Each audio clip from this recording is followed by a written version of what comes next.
Hello दोस्तों, आपके अपने YouTube चैनल एग्ज़ाम फास्ट में स्वागत है। मैं संदीप सर। आज आप लोगों का करंट अफेयर्स जो कि बहुत महत्वपूर्ण होने वाला है और कोई भी आने वाली जो प्रतियोगी परीक्षाएं हैं उसके लिए यहाँ से आप करंट अफेयर्स को कवर कर सकते हैं। तो चलिए हम लोग बात करते हैं आज 17 सितंबर के जो है करंट अफेयर्स की। और वैसे भी आज मोदी जी की जयंती है और विश्वकर्मा पूजा का आयोजन हो रहा है पूरे देश में। और भगवान विश्वकर्मा सदा सभी लोगों के ऊपर जो है अपना ध्यान दें और अपना जो है आशीर्वाद बनाए रखें, मैं ये चाहता हूँ। और जहाँ जो है हम लोग बात करते हैं दूसरी तरफ जो हमारे राजनीतिक मतलब काफ़ी बड़े राजनीतिक जो प्रधानमंत्री मोदी हैं उनका आज जो है जन्मदिन है। तो चलिए हम लोग बात करते हैं, इससे आगे आज करंट अफेयर्स की बात करते हैं। तो करंट अफेयर्स में देखिएगा जो पहला क्वेश्चन है उसको देखिएगा, चौथी बिस्मटेक सुरक्षा प्रमुखों की बैठक जो है के कथनों पर विचार करें। यहाँ पर देखिए चौथी बिस्मटेक जो हुई थी 2024 में जो बैठक हुआ था उसके बारे में जो है विचार करना है। तो यहाँ पर दे रहा है कि चौथी बिस्मटेक म्यांमार के नेपिडा वहाँ की जो राजधानी है वहाँ पर किया गया था। भारत का प्रतिनिधित्व रक्षा सचिव गिरधर अरमाने ने किया था, ये गलत हो जाएगा। यहाँ पर अरमाने ने नहीं थे बल्कि विदेश मंत्री गए थे, एस जयशंकर यहाँ गए थे। ठीक है, तो थोड़ी सी बातें ध्यान रखना है कि ये गलत हो जाएगा और ये सही हो जाएगा। तो ऑप्शन पहला क्या होगा, सही हो जाएगा। कभी कभी क्वेश्चन इस तरह का भी दे सकता है। ठीक है, तो अब और आगे बढ़ते हैं अगले क्वेश्चन की तरफ। अगला क्वेश्चन हो जाएगा कि हाल ही में कौन सा देश अपने संपूर्ण जीव जंतुओं के लिए चेकलिस्ट तैयार करने वाला विश्व का पहला देश बन गया। मतलब कि वह देश पूरे जो है अपने यहाँ जितने भी जीव जंतु हैं उनका पूरा चेकलिस्ट तैयार करेगा। ये दुनिया का पहला देश हो गया और ऐसा जो है रिपोर्ट तैयार कर रहा है। तो ये कौन सा देश है, भूटान है, भारत है, नेपाल है या म्यांमार है। तो इसका सही आंसर हो जाएगा भारत है। याद रखिएगा भारत के जो मंत्री हैं भूपेंद्र यादव इन्होंने ही पूरा पर्यावरण संबंधी मंत्री हैं ये, और इन्होंने ही पूरे जीवों का जो है एक लिस्ट तैयार किया। और ये कह सकते हैं कि टोटल लिस्ट में ये दिखाया गया कि जैसे पूरा पहला देश बन गया जो क्या करेगा कि सभी जीवों का एक चेकलिस्ट तैयार करेगा। तो भारत में यदि जीवों की संख्या देखा जाए तो ये हो जाएगा आपका 1,04,561 जीव टोटल हैं। टोटल इतने जीव हैं और इन्हें जो है हम लोग क्या कर रहे हैं, तो ये कह सकते हैं कि इसे पूरी तरह से क्या किया जाएगा, संरक्षण किया जाएगा। और इस तरह से सभी जीवों की संख्या, और इन्होंने पर्यावरण जो मंत्री रहे हैं भूपेंद्र यादव, इन्होंने टोटल जीवों की संख्या गणना भी कर ली। तो क्वेश्चन ये भी दे सकता है कि टोटल भारत में कितने जीवों की गणना किया गया है। तो ये क्या हो जाएगा 1,04,561। और दुनिया का पहला देश भारत होगा जिन्होंने क्या किया, जीवों के लिए एक चेकलिस्ट तैयार किया, मतलब जो टोटल जीव जिनको संरक्षित करना है। ठीक है, तो यहाँ से देखिए आपके एग्जाम में क्वेश्चन दिया जा सकता है। चलिए और आगे बढ़ते हैं। अगला क्वेश्चन देखिएगा, अगला क्वेश्चन हो जाएगा कि मलेशिया का सबसे ऊंची चोटी जो है माउंट किनाबालू विजय प्राप्त करने वाली भारत की जो है एक पहली महिला बनती हैं। यहाँ पर देखिएगा पहली महिला कौन बना, तो ये मलेशिया की सबसे ऊंची चोटी माउंट किनाबालू। या तो हो सकता है कि यही पूछ दे कि हाल ही में चर्चा में रहा एक ऊंची चोटी माउंट किनाबालू वो किस देश में है, तो ये हो जाएगा मलेशिया में है। दूसरी बात इसमें दूसरा पॉइंट दे सकता है कि ये जो है पहली भारतीय महिला कौन बनी, और हो सकता है क्वेश्चन दे दे वो किस राज्य से थी, मतलब जो भारत की पहली महिला हैं वो किस राज्य से थी, ऐसा भी क्वेश्चन दे सकता है। तो ये हो जाएगा, ये लक्ष्मी झा हैं। लक्ष्मी झा जो है ये कहाँ से हैं, बिहार, ये बिहार से हैं। बिहार के किस जिले से हैं, मान लीजिए ये राज्य हो गया। और बिहार आयोग जब भी पूछेगा तो हो सकता है जिला पूछ दे, तो बिहार के किस जिले से हैं, सहरसा से हैं। ये देखिएगा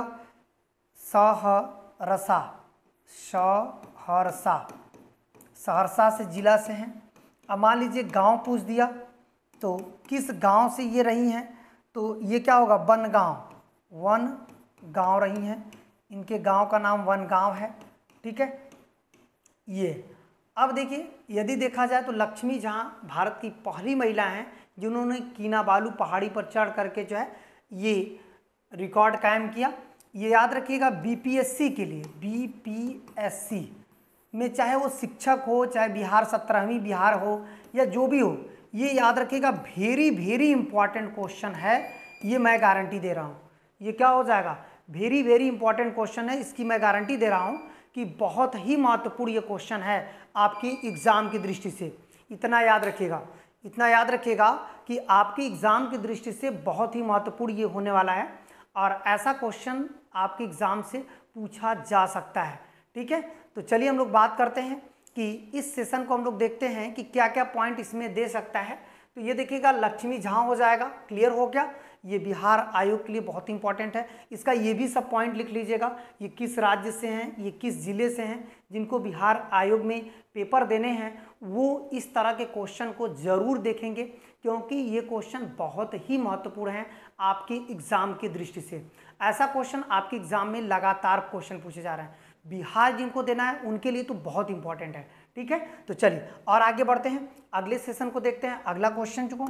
और अगला क्वेश्चन आपका हो जाएगा, ये देखिएगा, अगला क्वेश्चन है आपका कि संयुक्त राष्ट्र के किस एजेंसी ने हाल ही में क्या किया था, एक रिपोर्ट दिया और उस रिपोर्ट में क्या बताया गया। तो याद रखिएगा, उस हाल ही में एक वार्षिक रिपोर्ट जिसमें विश्व ड्रग्स रिपोर्ट जारी किया, ये कौन सी एजेंसी है संयुक्त राष्ट्र की जो इस तरह का जो है रिपोर्ट जारी करती है। ठीक है, तो ये हो जाएगा आपका यूएनओडीसी है, जो कि पूरे विश्व का ड्रग्स से संबंधित रिपोर्ट जारी करता है। आपका यूनेस्को जो है वो किससे संबंधित जारी करता है, तो ये क्या करता है, ये पर्यावरण के संबंधी रिपोर्ट जारी करता है, पर्यावरण से। यूनिसेफ क्या करता है, ये बच्चों से संबंधित है, यूनिसेफ। WHO क्या करता है, स्वास्थ्य से संबंधित है। इसका मतलब है कि इसे आपको सभी को ध्यान देना है। ठीक है, तो चलिए और आगे बढ़ते हैं अगले क्वेश्चन को। अगला क्वेश्चन हो जाएगा आपका, अगला क्वेश्चन हो जाएगा कि भारत मंगोलिया, ये देखिएगा, भारत मंगोलिया संयुक्त सैन्य अभ्यास नोमैडिक एलिफेंट 16वां एक जो है ये 2024 में हुआ था और ये कहाँ पर आयोजित किया गया। इसका मतलब है कि कोलकाता पश्चिम बंगाल में, आपका उलान बटार मंगोलिया में, उमरोई मेघालय में, गुवाहाटी असम में। ये कहाँ पर आयोजित किया गया, तो ये हो जाएगा उमरोई मेघालय में इसका आयोजन किया गया। तो इतना आपको ध्यान रखना है कि ये उमरोई जो है में इसका आयोजन किया गया। तो चलिए और आगे बढ़ते हैं, अगला क्वेश्चन देखिएगा, अगला क्वेश्चन हो जाएगा भारतीय अंतरिक्ष अनुसंधान संगठन का दूसरा स्पेस, मतलब यदि देखा जाए पहला स्पेस कहाँ पर बनाया गया है, तो ये तो बना है इसरो ने बनाया है श्रीहरिकोटा एक स्पेस सेंटर है श्रीहरिकोटा, जिसे हम लोग सतीश धवन अंतरिक्ष केंद्र बोलते हैं। सतीश धवन अंतरिक्ष केंद्र ये हो जाएगा, सतीश धवन अंतरिक्ष केंद्र। एक ये हो गया श्रीहरिकोटा।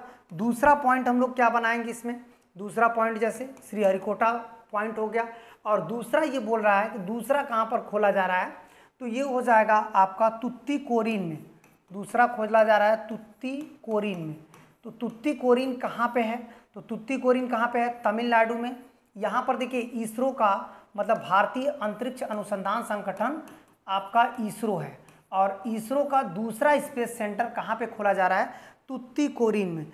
और इसे हम लोग क्या बोलते हैं, थुथुकुडी। स्थान का नाम क्या है, थुथुकुडी।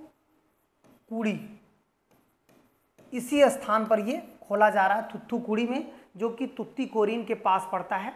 ये बहुत ही महत्वपूर्ण आपके पॉइंट से है, यहाँ से आपके एग्जाम में क्वेश्चन बन सकता है। ठीक है, चलिए तो यहाँ पर हम लोग तमिलनाडु क्लियर कर दिए। चलिए और आगे बढ़ते हैं, अगले क्वेश्चन को देखते हैं। अगला है, हाल ही में सरकारी एजेंसी ने संपूर्णतया अभियान शुरू किया। मतलब सरकारी एजेंसी में कौन सा एक ऐसा विभाग था कि जिसने अभी हाल ही में संपूर्णतया अभियान घोषित किया, जिससे कि जो जो जहाँ पर कि अभी कोई भी जो है योजनाएं बाकी हैं उनको कंप्लीट करना है, उसके उद्देश्य से संपूर्णतया अभियान घोषित किया। याद रखिएगा, इसका जो पीडीएफ है, आपको इसका पीडीएफ रिवीजन मारने के लिए यदि चाहिए तो इसका पीडीएफ कहाँ मिलेगा, तो इसका पीडीएफ मिलेगा आपके एग्ज़ाम फास्ट ऐप्स जो गूगल प्ले स्टोर पे है। अब वहाँ से आप डाउनलोड करके इसका पीडीएफ आप हमेशा देख सकते हैं, कोई प्रॉब्लम नहीं होगी। ठीक है, वो आपको गूगल प्ले स्टोर पर एग्ज़ाम फास्ट ऐप्स को डाउनलोड करना पड़ेगा। तो चलिए हम लोग और आगे बढ़ते हैं। यहाँ पर देखिएगा, यहाँ पर हम लोग इस क्वेश्चन का आंसर देखा जाए तो इस क्वेश्चन का आंसर क्या हो जाए, इस क्वेश्चन का आंसर हो जाएगा आपका नीति आयोग। मतलब सभी योजनाओं को क्या करता है, संपूर्णतया अभियान के तहत देखरेख करता है, वो कौन होता है, नीति आयोग होता है। ठीक है, चलिए और आगे बढ़ते हैं। अगला देखिएगा, हाल ही में समाचारों में चर्चित में रहा, हाल ही में समाचार में चर्चित में रहा जंक डीएनए, जो जंक डीएनए है उसको यदि हम लोग देखें तो ये काफ़ी चर्चा में रहा है समाचार पत्रों में। जंक डीएनए, ये देखिएगा ये क्या है, डीएनए के क्षेत्र में जो प्रोटीन है के लिए कोड है, डीएनए का गैर कोडिंग क्षेत्र है या कोशिकीय स्वशासन के प्रयुक्त डीएनए है, डीएनए का जो पूर्णतः कार्यात्मक है, तो ये आखिर क्या है, तो डीएनए का एक कोडिंग क्षेत्र है। याद रखिएगा, ये डीएनए का एक कोडिंग क्षेत्र है। ऐसा क्वेश्चन आरओ में या पीसीएस जैसे एग्जाम में क्वेश्चन दे सकता है। जो बंदे पीसीएस की तैयारी कर रहे हैं या यूपीएससी की तैयारी कर रहे हैं, वो क्वेश्चन ऐसा इन्हीं में आ सकते हैं। ठीक है, चाहे जिनको आरओ देना है वो ऐसा क्वेश्चन यहाँ से पूछा जा सकता है। तो चलिए और आगे बढ़ते हैं। अगला देखिएगा, अगला क्वेश्चन हो जाएगा कि हाल ही में प्लास्टिक को रिसाइकलिंग करने और स्थिरता पर वैश्विक सम्मेलन का उद्घाटन कहाँ पर किया गया। ये देखिएगा, रिसाइकलिंग स्थिरता पर वैश्विक सम्मेलन का उद्घाटन कहाँ पर किया गया। तो यहाँ पर हम लोग कह सकते हैं कि जो प्लास्टिक है दुनिया के लिए काफ़ी बड़ी समस्या है और उसके रिसाइकलिंग के लिए जो है हमारे यहाँ देश का एक पहला वैश्विक सम्मेलन उद्घाटन जो है किया गया, ताकि रिसाइकलिंग कैसे हो। तो ये कहाँ पर किया गया उसकी हम लोग बात करें तो इसका सही आंसर क्या हो जाएगा, नई दिल्ली में इसकी बैठक की गई है। चलिए और आगे बढ़ते हैं। अगला क्वेश्चन हो जाएगा कि किस देश में दुनिया का पहला होलोग्राफी 3D तकनीकी युक्त बैंक नोट लॉन्च किया गया। ये कौन सा देश है जहाँ पर इस तरह का बैंक नोट जो है लॉन्च किया गया। तो इसको हम लोग यदि प्रॉपर तरीके से देखें तो जो होलोग्राफी है, आप कभी कभी बुक के ऊपर देखते हैं एक चमकीला रंग का 3D रहता है और जिससे ये प्रमाणित होता है कि इसी कंपनी का है, कोई नकल नहीं कर सकता यदि होलोग्राफी लग जाएगा। तो ये सबसे पहले पूरी दुनिया में कौन सा देश इस तकनीकी को लॉन्च किया है, तो इसका सही आंसर क्या हो जाएगा, जापान ने इस तकनीकी को, दुनिया का पहला देश जापान है जिसने इस तकनीकी को क्या किया है, लॉन्च किया है। तो ये बातें जो है इस पॉइंट में क्लियर हो जाएंगी। ठीक है, अब देखिए, अब आते हैं अगला क्वेश्चन। देखिएगा, कहाँ पर दुनिया का सबसे पुरानी ज्ञात गुफा की खोज हुई है। मतलब दुनिया की सबसे पुरानी जो गुफा है उसकी ज्ञात गुफा की खोज जो है कहाँ पर हुई है, ये दुनिया की सबसे पुरानी गुफा है। तो नीदरलैंड, थाईलैंड, इंडोनेशिया, जापान। ठीक है, नीदरलैंड, थाईलैंड, इंडोनेशिया और जापान की बात करें तो यहाँ पर ज्ञात गुफा की पहली खोज की गई है। तो ये क्या हो जाएगा इसका सही आंसर कि इस तरह से यदि देखा जाए तो इंडोनेशिया में जो है ये कहाँ पे है, सुलावेसी द्वीप पर। ये कहाँ पे है, सुलावेसी द्वीप। ये याद रखिएगा, सुलावेसी द्वीप हाल ही में चर्चा में रहा। क्यों चर्चा में रहा कि दुनिया की सबसे पुरानी गुफा वहाँ पे खोजी गई है। इसका मतलब है क्वेश्चन ऐसे भी आ सकता है कि हाल ही में चर्चा में रहा सुलावेसी। देखिए ये चर्चा में हो गया और ये किस देश में है, इंडोनेशिया में है। आखिर ये क्यों चर्चा में रहा, दुनिया की पुरानी गुफा यहाँ पर खोजी गई। देखिए आयोग क्वेश्चन को उल्टा करके भी पूछ सकता है। ठीक है, मतलब आयोग क्वेश्चन को किसी तरह से भी यहाँ पर क्वेश्चन दिया जा सकता है। तो चलिए और आगे बढ़ते हैं, अगले क्वेश्चन को देखिएगा। अगला क्वेश्चन हो जाएगा कि नाटो के अगले महासचिव के रूप में किसे नियुक्त किया गया। जो नाटो का अगला महासचिव था ये कौन अभी हाल ही में नियुक्त किया गया, नाटो का अगला महासचिव जेम्स बर्न, मार्क रूटे, उत्सुल वान लेन, बोरिस जॉनसन। इसका मतलब है कि नाटो का अगला यदि देखा जाए तो मार्क रूटे को जो है सचिव नियुक्त किया गया। नाटो बहुत ही चर्चित संस्था है, इसका मुख्यालय ब्रुसेल्स में है। इसका मतलब है कि यह अभी देखा जाए लगभग इसमें 30 सदस्य देश हैं। नाटो को ही लेकर के यूक्रेन और रूस में युद्ध भी चल रहा है, तो ये बहुत पॉइंट ऑफ व्यू हो सकता है, बहुत इंपॉर्टेंट हो सकता है नाटो से। ठीक है, अब आते हैं एशिया की सबसे बड़ी हेलीकॉप्टर निर्माण सुविधा का उद्घाटन कहाँ किया गया। एशिया की सबसे बड़ी जो हेलीकॉप्टर निर्माण सुविधा का मतलब ये कंपनी है जो सबसे बड़ी हेलीकॉप्टर बना रही है, तो ये कहाँ पे है? बिहटा बिहार में है। और यदि देखा जाए तो तुमकुरू कर्नाटक में, सोनापुरा महाराष्ट्र में, मलाईपड़ी केरला में। तो ये तुमकुरू हो जाएगा। यहाँ पर दुनिया का सबसे बड़ा जो है हेलीकॉप्टर निर्माण सुविधा का उद्घाटन किया गया। ठीक है, तो ये पॉइंट हो जाएगा। चलिए और आगे बढ़ते हैं। अगला क्वेश्चन हो जाएगा आपका, अगला क्वेश्चन कि अंतर्राष्ट्रीय सौर, देखिए सौर गठबंधन को लेकर तो इस समय बहुत ज़्यादा चर्चा में है, मतलब सौर ऊर्जा को लेकर के। तो सौर ऊर्जा को लेकर के आप देखेंगे ना कि जैसे सौर अलायंस की बैठक, भारत ही इसका पूरा लीड कर रहा है पूरी दुनिया में, तो ऐसे में इस पॉइंट को, क्वेश्चन को काफ़ी महत्वपूर्ण बन सकते हैं। तो ये महानिदेशक कौन है? डॉक्टर अजय माथुर, डॉक्टर फतेह विरोल, एंटोनिया गुतेरस या उर्सुला वान डेर लेओन। ये कौन है जो है वर्तमान में सौर गठबंधन के महानिदेशक? तो इसका क्या हो जाएगा? डॉक्टर अजय माथुर। याद रखिएगा ये भारतीय हैं जो पूरे सौर अलायंस को कवर कर रहे हैं। तो इसमें जो भारतीय होने की वजह से अब भारत ही इसका गुड़गांव में इसका मुख्यालय है पूरे सौर का। तो ये कहाँ पे है? गुड़गांव दिल्ली में। याद रखिएगा गुड़गांव दिल्ली। तो यहाँ पर आप देखेंगे पूरे विश्व को लीड कर रहा है भारत, ताकि ग्रीन ऊर्जा, मतलब ये किस तरह का ऊर्जा चाहता है? ये ग्रीन ऊर्जा चाहता है ताकि पूरी दुनिया ग्रीन ऊर्जा से प्रभावित हो। तो ऐसे में यहाँ से एग्जाम में क्वेश्चन दे सकता है। तो आज का सेशन इतना ही, फिर हम लोग मिलेंगे अगले दिन। आज के लिए इतना ही, धन्यवाद।